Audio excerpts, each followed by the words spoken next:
Your Excellency, recent extreme weather events have again brought into light the greatest challenge facing humanity. In line with this, the agency's move to organizing this General Conference as a green event is commendable. Heat waves, floods, and droughts have further exacerbated economic turmoil that most developed countries are facing due to high energy costs.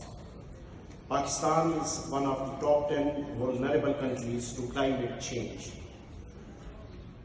The ongoing catastrophic floods in Pakistan show an urgent need of global action to curb GHG emissions.